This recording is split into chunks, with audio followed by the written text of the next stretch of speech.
So if you were an Arab during the Iranian Revolution, it didn't matter. You could have problems in this country. If you were South Asian, it didn't matter.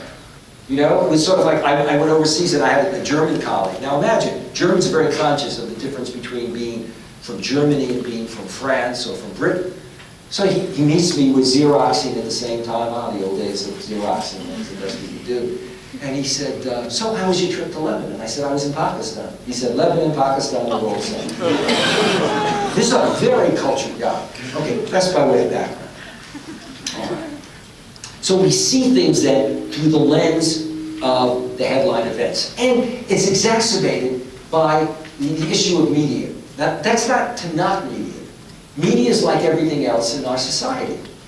It's a business. It's not only news, it's a business. Newspapers, TV stations all compete with each other. So whatever you want to do is still going to be subordinated to the largest possible audience. When Fox started bypassing CNN, what did CNN do? They hired Glenn Beck, among others. I mean, that's just a reality, okay? You're going for market share. When I did the O'Reilly show, he spiked my sales like mad. This is not somebody that I can identify with. But if you do O'Reilly, it spikes it much more than when you do, as good as Bill Moyers was, Bill Moyers spikes, but not like O'Reilly. I mean, that's just simply a reality. And so, when it comes to media, the top editor for Newsweek said this in a media panel that we had. When some Muslims got up and said, why do you only cover, the violence side? We understand why you cover it, but why not all those other stories? What the person said is, you've got to understand what drives media is conflict and conflict discourse. Think about it. It's conflict. You know we have a weak weekend when we report that some Japanese were killed in a car accident or a train accident in Kyoto. Do you know what I mean? I mean, it's just part of the, the bottom line reality. You do the headlines. I moved from New York to Boston. My mother comes to visit me. First morning she says, you can't live here. I say, why? She said, look at the news. They're killing each other. Because Boston news starts like New York news. First thing they report are murders, rapes, etc. But we live in New York, and we know the diversity of New York. I moved from Boston to Washington, worse than my mother.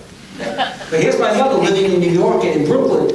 And in those days, we get people who came from the Midwest, and if they ran into anything after a day, there'd be stories in the newspapers all the time. They'd leave and go someplace else. So it's the context in which you engage and discover. And for media, what is going to make one station beat another, one newspaper beat another, and for a reporter, if you work, you've got all these reporters who want 3 minutes that night on ABC. Now think about it, you're spread in different parts of the world, okay? What kind of story is going to capture attention? It's going to be the violent confrontation. It's going to be, that kind of discourse. All right. Let me move to the heart of my talk. Our engagement then with the Muslim world comes through a situation in which our context often does not present the full context. Okay? That's an issue. We suffered from that even as a society and in terms of our foreign service. In the 60s and 70s, the whole notion of modernization and development, what it meant for a society to go from being a developing country or a third world country to modern, was that to be modern was to become more Western and secular. Why? Because the institutions of modernity were developed in the West. When we moved from divine right kingdom to feudalism, which by the way is part of all of our backgrounds, okay, it occurred out of the Western experience, and we developed the notion of what a modern political system or systems would look like, what modern economic systems would look like, whether capitalist or Marxist, what modern educational systems would look like. Okay? We developed all of that, and therefore that's what modernity meant. To the point where we often did not adapt our technology to other societies. We didn't adapt the political systems. And so when governments wanted to modernize, they would simply graft on institutions that developed out of other societies and expect that change overnight. Our foreign service, also key to that. People were not trained in our military to understand the culture and religion of other people. McNamara, in the book that he wrote, the last book that he wrote before he died, talked about the fact that the one thing that he recognized as an Achilles heel in our approach to Vietnam was that we never took the time to understand the culture of the very people we were fighting. And some of us are old enough to remember, we scratch our head and say, what do you mean Ho Chi Minh? He's obviously, the guy's got to be unpopular.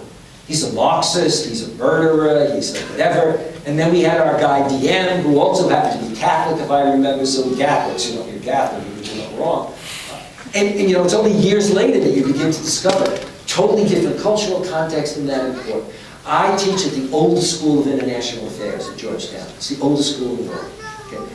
I was the first professor to take the title of the Professor of Religion and International Affairs. Even at a Catholic institution, we had no